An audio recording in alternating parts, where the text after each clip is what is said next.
आज 17 नोव्हेंबर आहे. 17 नोव्हेंबर 2025 आणि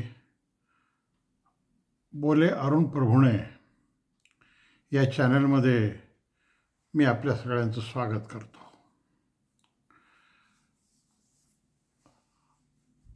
जगातल्या सगळ्या संस्कृतींमध्ये देवदेवता आहेत. त्यांची आराधनाही केली जाते, प्राचीन काळापासून केली जाते. आराधनेचाच एक भाग म्हणून देवतांची स्तुती करणे, देवतांची चांगल्या शब्दामध्ये, अतिशय अलंकारपूर्ण शब्दांमध्ये प्रार्थना करणे, लयबद्ध शब्द वापरणे, स्तुतिगान करणे, असे शब्द त्यासाठी वापरले जातात. तसं जर पाहिलं तर आरम या 2 शब्दांपासून पुढे आरती शब्द तयार होतो. आरम म्हणजे रमणे. माणूस रमतो कशात? तर देवाराधनेमध्ये तो रमतो, त्याला आवडतं. तेव्हा नुसता तो रमत नाही, तर आरतीचा एक अर्थ ओवाळणे, दीपाने ओवाळणे असा पण आहे. दीपानं का ओवाळायचं? तर आणखीन एक याचा अर्थ आहे, तो म्हणजे अंधार दूर करणारा प्रकाश, अज्ञानाचा अंधार दूर करणारा प्रकाश तिथं वापरायचा. आणि आपण खूप मोठा प्रकाश न वापरता अतिशय मंद, आल्हाददायक असा प्रकाश वापरून निरांजनामध्ये त्यातही आपण फरक करतो. देवापुढचं जे असतं ते निरांजन तुपाचं असतं. तेलाच्या निरांजनात असतं, तेलाचे समय असते, त्याच्या ज्योतीचा प्रकाश वेगळा पडतो आणि या तुपाच्या ज्योतीचा प्रकाश वेगळा पडतो, अधिक चांगला वाटतो तो, असं माणसाला अनुभवाने कळलं. आणि मग तुपामध्ये आपण ती आरती करायला लागलो. आणि मग आरतीनं म्हणजे प्रकाशानं देवतेचं आवाहन करायचं, स्तुती करायची, प्रार्थना करायची, अशी परंपरा वेगवेगळ्या नावांनी, वेगवेगळ्या शब्दांनी जगातल्या सगळ्या संस्कृतीत प्राचीन काळापासून आहे. आपल्या संस्कृतीमध्ये, भारतीय संस्कृतीमध्ये आपण त्याला आरती असं म्हणतो. त्यामध्ये एक आर्तता पण असते, त्यापासूनही आरती शब्द होतो. मी आर्ततेनं विनवणी करतो, स्तुती करतो की देवा माझं कल्याण होऊ दे, माझ्या मनातल्या इच्छा पूर्ण कर, असा त्याचा अर्थ आहे. आज आपण इथे देवीची आरती घेतो आहोत. आता आरती का घ्यायची विवेचना करता? खरं म्हणजे आपण आरत्या खूप म्हणतो, रोज म्हणतो, 2, 4, 5 असं म्हणतो. पण बऱ्याच आरत्यांचा अर्थ आपल्याला समजतो असं नाही, त्यातलं मर्म कळतं असं नाही. कारण त्याच्यामध्ये बरेचसे संस्कृत प्रचूर शब्द असू शकतात, त्यामागचे काही सांस्कृतिक संदर्भ असतात, काही आध्यात्मिक संदर्भ असतात, कधी काव्यमय वर्णन असतात. त्या कवीची जी प्रतिभा आहे, शेवटी आरती म्हणजे एक कविता आहे, त्या कवीची जी प्रतिभा असेल, तेवढी ज्याची शक्ती असेल, तशी ती आरती आपल्याला चांगली वाटते, समजते, समजत नाही. सगळेच कवी सारख्याच प्रतिभेचे असतात असं नाही. तेव्हा इथं आपण आरती बघणार आहोत. पहिल्या प्रथम आपण रेणुका मातेची आरती पाहू. रेणुका माते आपल्याला माहिती आहे, नांदेड जिल्ह्यातल्या माहूरगडावर हिची वस्ती असते, हिचं देवस्थान असतं. अनेक शक्तिपीठं मानली गेली. त्यात मतभेद आहेत, कोणी 52 म्हणतं, कोणी 105 म्हणतं, कोणी 102 म्हणतं. पण महाराष्ट्रात त्यातली 3.5 पीठं आहेत असं मानलं जातं. फारशा तपशिलात न जाता पूर्ण पीठ माहूरगड आहे. आता या शक्तिपीठाला अजून एक नाव सुद्धा दिलं जातं, त्याला मुखपीठ असं पण शब्द आहे. असं म्हणतात की सतीचं मुख तिथे अवतीर्ण झालं किंवा पडलं. त्याच्या कथेत आपल्याला जायचं नाही. तर अनेकांनी रेणुका माऊलीच्या आरत्या लिहिल्या, परंतु रेणुका देवीचे निस्सीम भक्त आणि देवी भक्तीपर संत कवी म्हणून ओळखले जाणारे कवी विष्णुदास यांच्या आरत्या फार प्रसिद्ध आहेत. या आरत्यांमध्ये घनिष्ठ मातृभाव असतो. आईला समजून आपण लेकरू आहोत, आपलं कल्याण कर, आपला उद्धार कर, या जन्म मरणाच्या फेऱ्यातून उद्धार कर, आपल्याला मुक्ती दे, आपल्यावर प्रसन्न हो, अशी आराधना, अशी करुणा मोठ्या आर्ततेने करणारा हा कवी आहे. म्हणून खऱ्या अर्थानं ही आरती आहे. या सगळ्या आरत्यांमधून त्यांच्या देवीवरचं अतिशय उत्कट प्रेम आणि आत्मीयता दिसून येते. कारण रेणुका देवीवर त्यांची पूर्ण श्रद्धा होती आणि ती त्यांची आराध्य देवता होती. अतिशय उत्तम गीताची व्हॅल्यू ज्याला म्हणतात, ती त्यांच्या आरत्यांमध्ये आहे. हे त्यांचं वैशिष्ट्य. त्यांची भाषा अतिशय नादमधुर आहे. लयबद्धता हा एक महत्त्वाचा गुण आहे त्यांच्या ठिकाणी. पण ही भाषा बऱ्याच वेळेला संस्कृत प्रचूर पण आहे आणि अलंकार प्रचूर पण आहे. कारण त्यांच्या काव्यावर, त्यांच्या रचनेवर, त्यांच्या भाषेवर कविवर्य मोरोपंत पराडकरांचा फार मोठा प्रभाव आहे. आपल्याला तो लगेच जाणवतो. आणि म्हणून काही शब्द जरी कळत नसतील, त्याचा अर्थ जरी लक्षात येत नसेल, त्यातलं मर्म जरी कळत नसेल, तरी विष्णुदासांच्या आरत्या, रेणुका माऊलीच्या आरत्या, विष्णुदासांनी लिहिलेल्या रचलेल्या आरत्या महाराष्ट्रात मोठ्या प्रमाणावर गायल्या जातात. मी जी आता इथं आरती निवडली आहे तुम्हाला विवेचन करायला, ती फार प्रसिद्ध आरती आहे. अनेक लोक मोठ्या तन्मयतेनं, भाविकतेनं गातात. ती आरती अशी आहे. अनेक आरत्यांपैकी ही एक आरती आहे. आपल्यापैकी बऱ्याच लोकांना माहिती असेल ही आरती. तर विपुल दयाघन गरजे तव हृदयांबरी रेणु श्री रेणुके हो.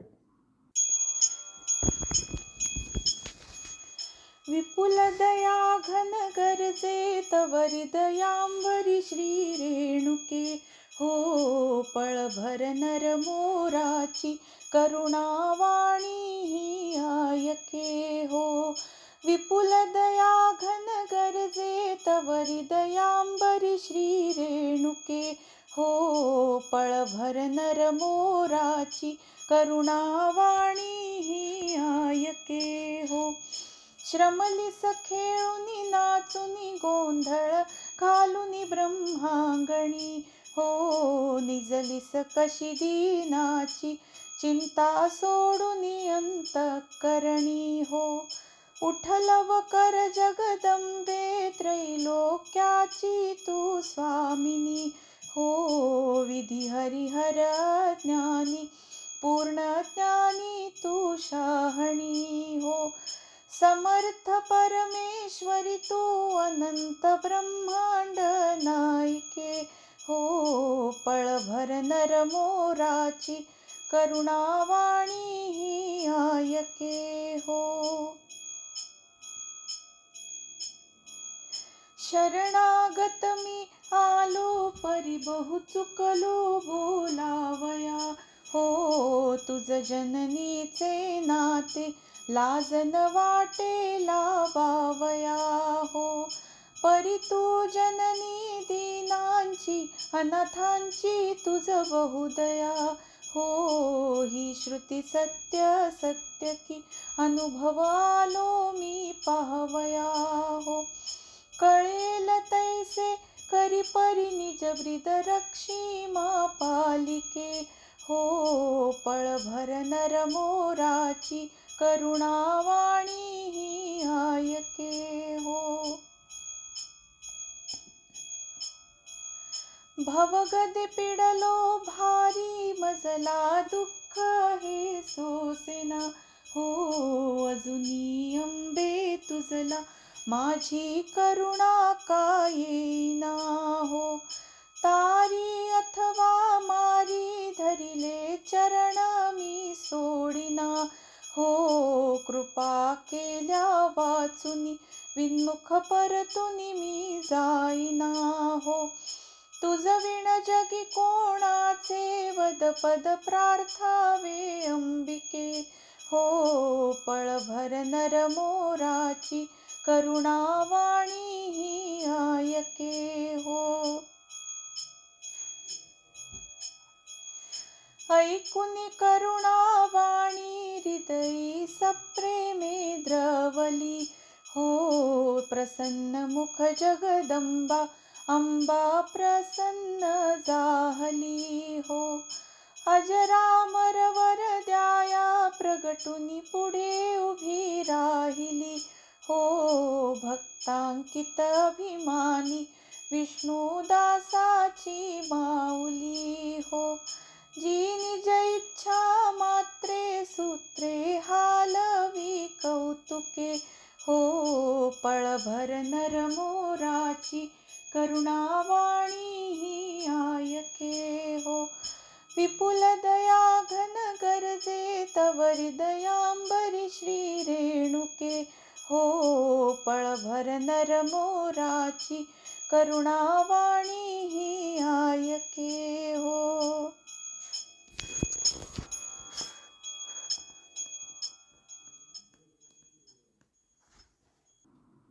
विपुल दया घन घन म्हणजे ढग. हे रेणुका माऊली तू माझी आई आहेस. पहिल्याच चरणामध्ये माऊली शब्द येतो. हे रेणुका माऊली तुझ्या हृदयामध्ये तुझ्या अंतरी विपुल खूप मोठा खूप असा दयेचा घन गरजत आहे. तुझं हृदय रिकामं नाही आहे. ते दयेनं परिप्लुत आहे. नेहमी दयेला ईश्वराच्या दयेला मेघाची उपमा दिली जाते. मेघांचा वर्षाव होतो तसा दयेचा वर्षाव होतो. म्हणून हे रेणुके माऊली रेणुका माऊली तुझं हृदय हे विपुल म्हणजे मोठ्या प्रमाणावरच्या दयेच्या घनानं तुझ्या हृदयामध्ये दयेच्या घनांची दाटी झाली आहे आणि तू उत्सुक आहेस. मी कधी माझ्या भक्तावरती अनुग्रह करेन. म्हणून विपुल दया घन गरजे तव हृदयांबरी. हृदय अंबर 2 शब्द आहेत. तुझ्या हृदयाकाशात, अंबर म्हणजे आकाश आपल्याला माहिती आहे, तुझ्या हृदयरूपी आकाशामध्ये दयेच्या घनाची दाटी दाटली आहे. आणि मी तर शातकासारखा वाट पाहतोय कधी एकदा माझ्यावर वर्षाव होईल. विपुल दया घन गरजे, विपुल दया घन गरजे तव हृदयांबरी रेणुके हो. पळभर नरमोराची करुणावाणी ही आयके हो. पहिल्या चरणाचा अर्थ आपण बघितला. आता अंबरामध्ये म्हणजे जर ढगामध्ये म्हणजे आकाशामध्ये, अंबर म्हणजे आकाश, आकाशामध्ये ढगांची गर्दी झाली असेल, विपुल ढग जमा झाले असतील, हे पाहिल्यानंतर आपल्याला माहिती आहे कवी कल्पनेतला पक्षी चातक तो फक्त पावसाचं पाणी पिऊनच राहतो आणि जलधारांनी जो पक्षी नृत्य करतो तो म्हणजे मोर. तोही जलधारांची वाट बघत असतो. तेव्हा पळभर हे रेणुके, जेव्हा तुझ्या हृदयांबरामध्ये घनांची दाटी झाली आहे तेव्हा पळभर नर मोराची. हा मी नर आहे, मी नरमोर आहे. नरमोर म्हणजे मी नररूपी मोर आहे असं समज. ज्याप्रमाणे मोर जलधारांची वाट बघत असतो आतुरतेनं, तसाच हा नरमोर म्हणजे मी स्वतः मोर आहे असं समज. आणि मी मोरासारखीच करुणावाणी, माझी करुणावाणी. मोरोपंतांनी सुद्धा हे रूपक केलेलं आहे. मोरोपंताचा यांच्यावर प्रभाव आहे. मयूर कवी स्वतःला ते म्हणतात. आणि म्हणून ही माझी करुणावाणी जी आहे ती करुणावाणी तू ऐक, क्षणभर ऐक ग, जास्त वेळ नको देऊ मला. माझे जे मोराच्या त्या केका, मोराच्या केका तू ऐक.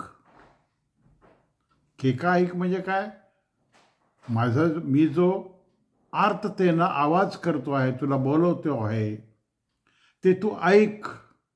आणि माझ्यावर तुझ्या कृपारूपी मेघांचा वर्षाव कर, म्हणजे मी सुद्धा मोरासारखा नृत्य करायला लागेल आनंदाने.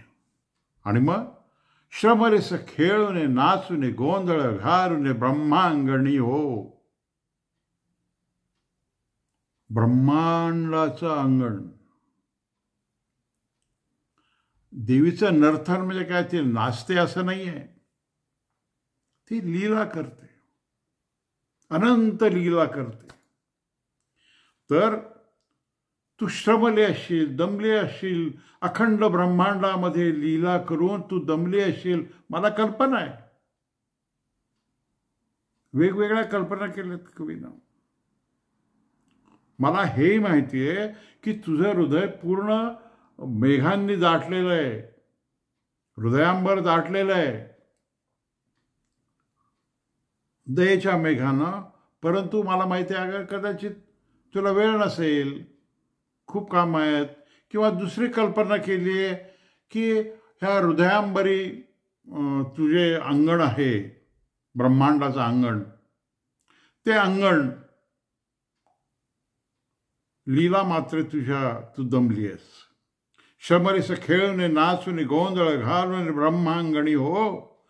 निजलिस कशी दीनांची चिंता सोडून अंतःकरणी हो. निजलीस का तू दमल्यामुळं, ही कल्पना आहे. का बरं ऐकत नाही बरं आपली ही? आपण एवढ्या करुणेनं हिची आर्तपणे विनवणी करतो. ही तर दयावान आहे, मग ही का बरं आपल्यावर कृपा करीत नसेल? बहुतेक ती आता खूप लीला करून दमली, विश्रांती घेत पडली असेल, झोपली असेल, निजलीस कशी? अगं अशी कशी निजलीस तू? दीनांची चिंता सोडून दिलीस, दीन दुबळ्यांची चिंता सोडून देऊन तुला झोप कशी लागली? निजलीस कशी दीनांची चिंता सोडून अंतःकरणी हो. अगं तुझ्या अंतःकरणामध्ये सतत आम्हा लोकांची चिंता असते, दीन दुबळ्यांची चिंता असते. ती सोडून देऊन तू खुशाल निजलीस? नाही, निजू नको. उठ, जागी हो आणि आमच्यावर कृपा कर. उठलाव करी जगदंबे. बरं आता पुष्कळ झाली झोप, आता उठ बरं. उठलव कर जगदंबे, त्रैलोक्याची तू स्वामिनी हो. अगं त्रैलोक्य, पृथ्वी, आकाश आणि पाताळ, या सगळ्यांची तू स्वामिनी आहेस. असं तुला झोपणं नाही चालणार. उठ लवकर, उठ बरं बाई, आणि या मुलावर दया कर. मी फार दीन दुबळा आहे ग, तुझ्या करुणेची मी याचना करतोय ग. उठ ना, उठ ना. अगं मुलाचा हा हट्ट पुरवणं. पुढं म्हणतो कवी, किती सुंदर बघा. विधी हरि हर अज्ञानी, विधी हर हर अज्ञानी, पूर्ण ज्ञानी तू शहाणी हो. विधी म्हणजे ब्रह्मदेव, हरी म्हणजे विष्णू, आणि हर म्हणजे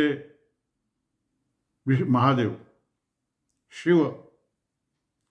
म्हणजे ब्रह्मा विष्णू महेश. आपल्याला माहिती आहे ब्रह्मदेव विश्वाची निर्मिती करतो, विष्णू या सृष्टीचं पालन करतो, आणि शिव या सृष्टीचा संहार करून पुन्हा सृष्टी निर्माण होते. सर्वज्ञानी कोण आहे? ब्रह्मदेव. म्हणून सर्वज्ञानी ब्रह्मदेव आहे, विष्णू आहे, शिव आहे. अगं विधी हरे हर अज्ञानी, तुझ्या पुढे ते सगळे अज्ञानी आहेत.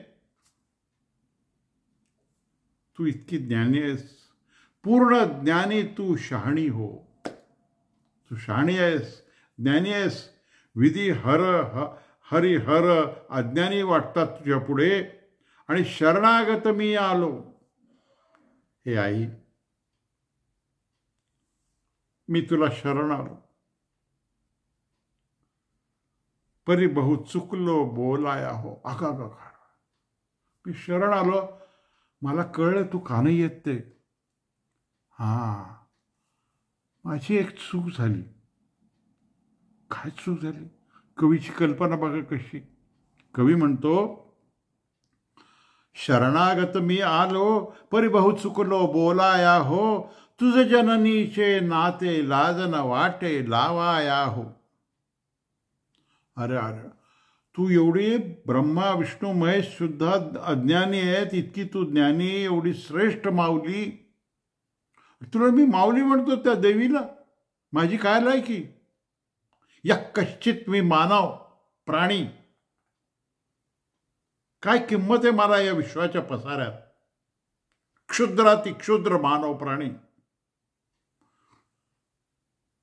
तू त्रैलोक्याची स्वामिनी, आणि मी तुला आई म्हणतो. बापरे, केवढं हे औद्धत्य. बरोबर आहे, हे तुला आवडलं नसणार. हा कुठला क्षुद्र प्राणी मला आई म्हणतो, याची काय लायकी आहे असं तुला वाटलं का? पण नाही. कवी परत विचार करतो, नाही. परी तू जननी दीनांची. अगं तुझी ख्याती काय आहे?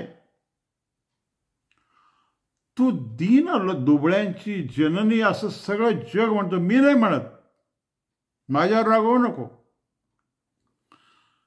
परी तू जननी दीनांची, अनाथांची बहु तुझं दया हो. अगं अजय अनाथ आहेत, आमची नाथ तू आहेस, आमचं स्वामींनी तू आहेस. अनाथांची बहुदया तुझं हो. तुला खूप दयावान आहेस तू, असं मी नाही म्हणत, लोक नाही म्हणत, तर ही श्रुती सत्यासत्य की अनुभव आलो मी पहावया हो. हे कोण म्हणतं? श्रुती. श्रुती म्हणजे काय? श्रुती म्हणजे वेद. अगं वेद जे बोलतात, वेद अपौरुषेय आहेत. ह्या वेदांनी असं सांगितलेलं आहे की तू सर्वश्रेष्ठ आहेस, तू जननी आहेस, अनाथांची नाथ आहेस, तू सगळ्यांवर दया करणारी आहेस, असं वेद म्हणाले. मी नाही. मग मी काय करतो आहे? तर ही श्रुती सत्य असत्य की, सत्य आणि असत्य दोन शब्द आहेत. वेदांनी हे जे तुझं विशेषण दिलं तुला, ते सत्य आहे का असत्य आहे असं मी बघायला आलो, टेस्ट करायला आलो तुला. एका अर्थाने ही श्रुती सत्य सत्य की अनुभव आलो मी पहावया हो, याचा अनुभव घ्यायला आलो. बरोबर, माझ्यावर जर दया केली तर वेद म्हणतात ते बरोबर, न केली तर असं तर शक्यच नाही, कारण वेद कधी खोटं बोलू शकत नाही. तर ही श्रुती सत्य सत्य की अनुभव आलो मी पहावया हो, कळेल तैसे करी, कळेल तैसे करी परी, निज ब्रीद रक्षी मा पालके हो. ठीक आहे बा, तुला करायचं ते कर, मनात असेल तर कर, नाही तर करू नको. पण एक लक्षात ठेव, असं तू मनपूत वागू नाही शकणार, कारण परिनिज ब्रीद रक्षी, तुझं ब्रीद आहे, तुझं ब्रीद काय आहे, तुझी ब्रीद म्हणजे प्रतिज्ञा काय आहे तुझी, तर परिनिज ब्रीद रक्षी, तुझी प्रतिज्ञा अशी आहे की मी दुबळ्यांचं रक्षण करेन, मी अनाथांची नाथ आहे. ही जी तुझी प्रतिज्ञा आहे, ती प्रतिज्ञा तू भंग करू नकोस. परिनिज ब्रीद रक्षी मा पालके हो, तू माझी पालक आहेस हे आई, तुझ्या ब्रीदाचं तू रक्षण कर. मा पालके हो, भवगदे पिडलो भारी. अगं काय सांगू तुला, भवगद, गद म्हणजे प्रहार. या भौतिक जगात इतक्या दुःखांचा माझ्यावर मारा होतोय, तसं गदा मारावी कुणाला तशी. भवगद हा फार प्रसिद्ध शब्द आहे. या संसाराची दुःखाने मी पिडून गेलोय, एकही गोष्ट माझ्या मनासारखी होत नाही. संकटांवर संकट, संकटांवर संकट, दुःखांवर दुःख, दुःखांवर दुःख. पिडलो, मला नको झालेलं आहे, हे जिवंत राहणं नको झालेलं आहे. भवगदे पिडलो भारी मजला, दुःख हे सोसे ना हो, मला हे दुःख सहन होत नाही, इतकं मला पिडलेलं आहे जगामध्ये. मी संसार त्रसित आहे, असा एक शब्द आहे. हे दुःख सोसे ना हो, अजूनही आंबे तुझला माझी करुणा का येईल ना हो. तुला दिसत नाही का, तुला समजत नाही का, तुला कळत नाही का की हा क्षुद्र प्राणी कसा भवगदे पिडला आहे, हा संसार कसा त्रसित झाला आहे, संसार दुःखाने पोळला आहे. याचा उद्धार करावा, जन्म मरणाच्या फेऱ्यातून याची सुटका करावी, याला वर द्यायला यावं. असं नाही वाटत तुला? माझी दया नाही येत? तुझं ब्रीद काय आठव, तुझी प्रतिज्ञा काय आठव, वेद काय म्हणले ते स्मरण कर आणि माझ्याकडे बघ. भवगदे पिडलो भारी मजला, दुःख हे सोसे ना हो, अजूनही आंबे. अगं आता मी इतक्या पद्धतीनं तुला समजवलं आई, अजूनही आंबे तुझला माझी करुणा का येई ना हो.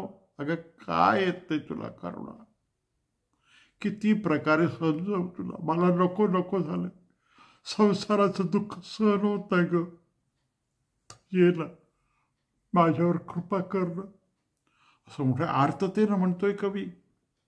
अजूनही अंबे तुझला माझी करुणा का येईना हो, तारी अथवा मारी. ठीक आहे, एक तर माझं तारण कर, म्हणजे मला जन्म मृत्यूच्या फेऱ्यातून मुक्त कर, नाही तर मारून मला नरकात ढकलू दे. माझं काही म्हणणं नाही. 10,000 जन्म दे मला. आपल्याकडे माहिती आहे किती कोटी जन्म घ्यावे लागतात. तारी अथवा मारी, धरले चरण मी सोडी ना हो. अगं मी तुला शरण आलोय, तुझं चरण मी सोडणारे जोपर्यंत तू माझा उद्धार करणार नाही. तारी अथवा मारी, धरिले चरण मी सोडी ना हो, कृपा केल्या वाचुने परतुने विनमुख मी जाई ना हो. मी आलोय, तुझ्या मंदिरात आलोय, तुझ्या पायावर माझं डोकं ठेवलंय, मी सोडणार नाही जोपर्यंत तू माझं काम करणार नाही. काम कुठलं आहे? उद्धाराचं, या संसार दुःखापासून मुक्ती मिळण्याचं. कृपा केल्या वाचुने परतुने विनमुख मी जाई ना हो, तुझं विण जगई, तुझं विण जगी कोणाचे वद पद प्रार्थावे अंबिके हो. अगं तूच सांग मला, आता मी जर तुझं पद, मी तुझं विण जगी कोणाचे वद पद, कसा चांगला शब्द आहे बघा. तूच सांग मला की तुझ्याशिवाय मी जगात कुणाला शरण जाऊ? ब्रह्मा विष्णू महेशला जाऊ? नाही नाही, ते तर अज्ञानी आहेत, तुझ्या इतके ज्ञानी थोडेच आहेत ते. तू पूर्ण कृपा करण्यास समर्थ आहेस. तुझं विण जगी कोणाचे वदपद प्रार्थावे अंबिके हो. हे अंबे, हे जगदंबे, हे माऊली, तू सांग कुणाकडे मी जाणार बरं? आणि एवढी जेव्हा करुण याचना, एवढी जी दया याचना,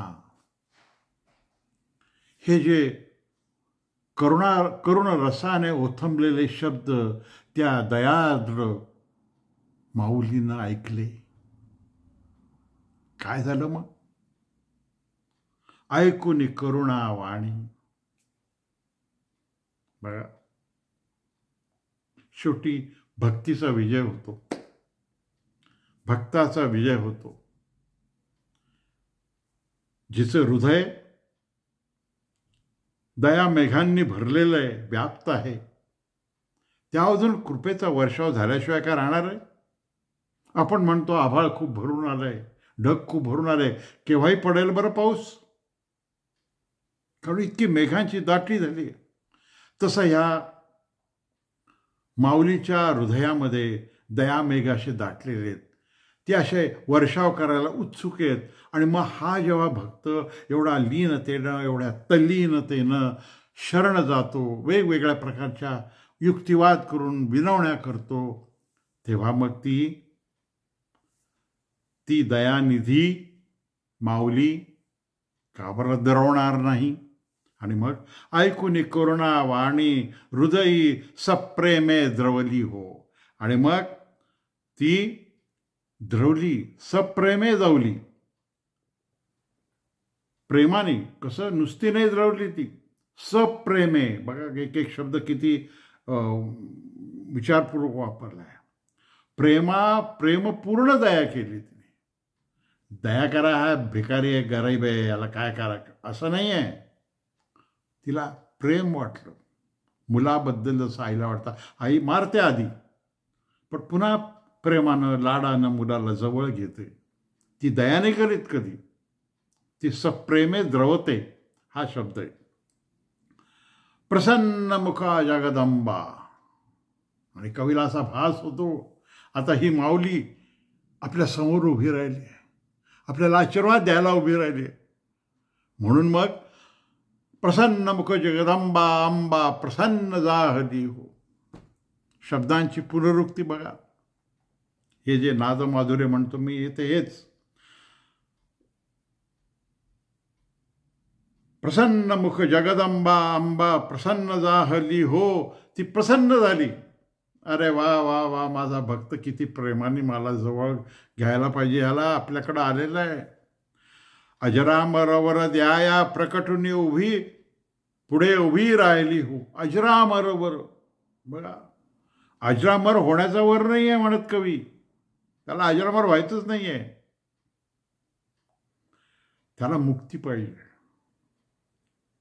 तो काय म्हणतो, ती म्हणते अजरामर असा वर देणार ती, ज्या वराला कधी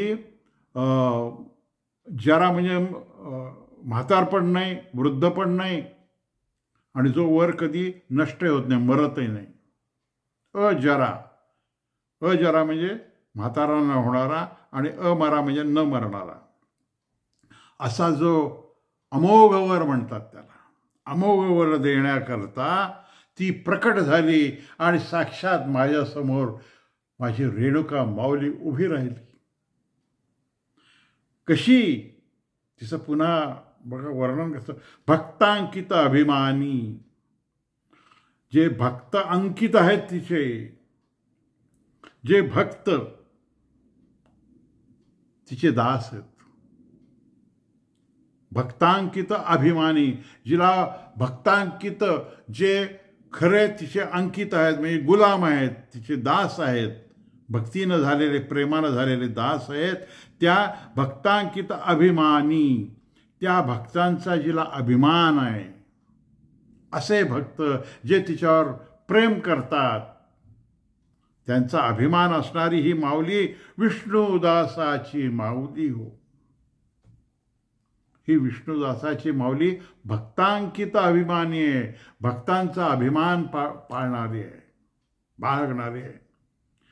जी निज इच्छा मात्रे, कशी आहे ती, माझी आई कशी आहे, विष्णुदासाची आई कशी आहे, हा दास आहे ना, भक्तांकित आहे. विष्णू, त्यांनी स्वतःचं नाव घेतलेलं आहे विष्णुदास. तेव्हा माऊली हो, जी निज इच्छा मात्रे सूत्र हालवी कौतेको.